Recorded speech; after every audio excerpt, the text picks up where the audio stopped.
Uma lição disfarçada de história.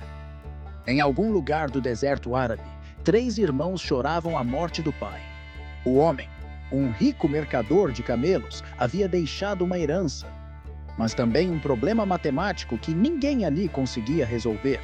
O que parecia apenas uma divisão de bens virou um enigma que atravessou séculos, continentes e chegou até os livros de matemática modernos.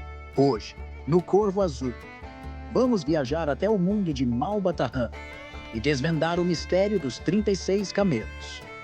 O testamento impossível. Dizem que em uma noite silenciosa no deserto árabe, um velho mercador de camelos, já em seu leito de morte, reuniu os 3 filhos para anunciar sua última vontade. Ele era um homem respeitado, dono de uma caravana próspera, e deixava para trás um bem precioso: seus 35 camelos. Mas ao lerem o testamento, os irmãos perceberam que o verdadeiro desafio estava apenas começando. O pai havia deixado ordens específicas. O filho mais velho receberia metade de todos os camelos. O segundo filho, 1/3. E o mais novo, 1/9 da herança. Na teoria parecia simples, afinal, era só dividir. Mas na prática, era um pesadelo matemático. Porque 35 camelos não se dividem exatamente nem por 2 nem por 3, e muito menos por 9. As contas não fechavam. A cada tentativa, surgia um problema ainda maior. Metade de 35 dá 17,5. 1/3 de 35 dá 11,6. 1/9, 3,8 camelos. Como dividir um camelo ao meio? Como entregar 0,6 de um animal? No deserto, camelos são vida, transporte e sustento. Ninguém aceita meia montaria, e muito menos 1/3 de camelo. A tensão entre os irmãos cresceu. Cada um defendia sua parte. Ninguém queria perder. E o medo de começar uma disputa sangrenta era real. Foi então que alguém teve uma ideia: buscar a ajuda de um sábio, alguém capaz de resolver até os problemas que a matemática parecia ter abandonado. O sábio e a solução improvável. Desesperados, os 3 irmãos resolveram buscar ajuda. Eles procuraram o homem mais sábio da região, alguém conhecido por resolver os problemas mais absurdos e improváveis que surgiam entre os mercadores e viajantes do deserto. Seu nome? Malba-Tahan. Mas aqui, um detalhe curioso. Malba-Tahan, na verdade, não era árabe, nem morava no deserto. Ele era uma criação literária, personagem de um professor brasileiro chamado Júlio César de Melo e Souza, um matemático apaixonado por histórias, enigmas e mistérios lógicos disfarçados de contos orientais. Na ficção e na mente de gerações de leitores, Malba-Tahan era um gênio da resolução criativa, um matemático com alma de contador de histórias. E nessa história, ele ouviu atentamente o dilema dos irmãos. Não interrompeu, não julgou, apenas sorriu e fez algo que ninguém esperava. Sem consultar livros, sem usar ábacos, sem fazer cálculos demorados, ele simplesmente acrescentou um camelo à herança. Sim, do nada. Trouxe um camelo de sua própria caravana e colocou junto aos 35 que os irmãos já tinham. Agora, a conta seria feita sobre 36 camelos. Uma solução tão improvável quanto genial. Mas como isso resolveria o problema? É o que vem a seguir. A divisão perfeita, mas temporária. Diante dos irmãos, da caravana reunida e de alguns curiosos que já começavam a se aglomerar para assistir ao desenrolar daquele drama. Malba-Tahan respirou fundo e começou a fazer as contas. Agora, com 36 camelos, a matemática finalmente parecia sorrir. Metade de 36? 18 camelos para o primeiro filho. 1/3 de 36? 12 camelos para o segundo. 1/9 de 36? 4 camelos para o mais novo. Ao final, o total distribuído somava 34 camelos. O que significava que ainda sobravam 2 camelos. Malba-Tahan, com seu jeito tranquilo, apenas sorriu. Aproximou-se dos animais restantes e, sem hesitar, pegou de volta o camelo que ele mesmo havia emprestado no início.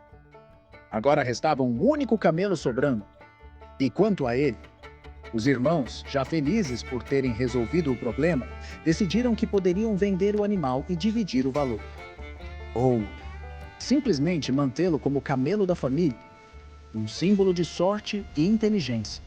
O importante era que no final, ninguém precisou cortar camelos ao meio, ninguém brigou e todos saíram satisfeitos. Uma solução que talvez não fosse a mais matemática, mas que com certeza foi a mais sábia. Porque às vezes, o segredo para resolver um problema não está apenas na lógica, mas na criatividade de quem enxerga o problema de um jeito diferente. A explicação matemática. Mas, afinal, por que essa solução improvável funcionou? A resposta está na própria matemática escondida por trás do problema. O que poucos perceberam, e o que os irmãos não tinham notado, é que o verdadeiro erro estava no testamento do pai. Se a gente parar para fazer as contas com calma, a divisão nunca fecharia. Vamos somar as frações. Metade dos camelos, 1 de 2. 1/3, 1 de 3. E 1/9, 1 de 9. Somando tudo, ou seja, o próprio testamento deixava claro que os filhos juntos deveriam receber apenas 17 partes de um total de 18. Nem mesmo os 35 camelos originais eram necessários para atender ao desejo do pai. Na prática, 34 camelos já seriam suficientes para cumprir a herança inteira. O que Malbatahan fez foi genial. Ao acrescentar o 36º camelo, ele criou uma situação matemática onde todas as divisões pareciam perfeitas, evitando conflitos, discussões e camelos partidos ao meio. No final, o camelo extra funcionou como uma ferramenta de mediação, um recurso temporário usado apenas para ajustar a lógica à realidade prática. E o resultado? Uma solução simples, eficiente e inesquecível.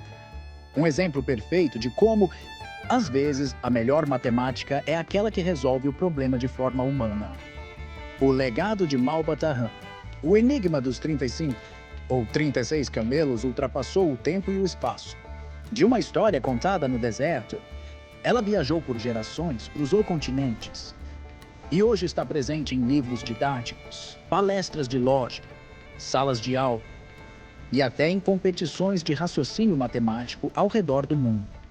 Mas o mais interessante é que o verdadeiro ensinamento dessa história não está apenas na solução matemática. Por trás da conta está uma lição sobre criatividade, adaptação e a capacidade de olhar para os problemas de um jeito novo.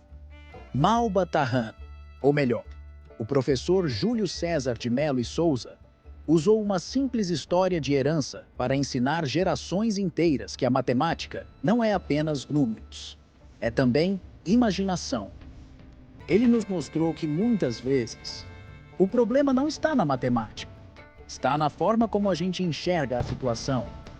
E que, com um pouco de criatividade, até os dilemas mais complicados podem encontrar soluções inesperadas. Talvez essa seja a verdadeira magia por trás dos camelos e por trás de todas as boas histórias matemáticas. E você? Se recebesse um problema desses hoje, saberia resolver? Ou ficaria como uns irmãos, esperando por um sábio? Deixe sua resposta nos comentários. Inscreva-se no canal para mais histórias que misturam mistério, matemática e lógica. O Corvo Azul, onde até os enigmas ganham voz.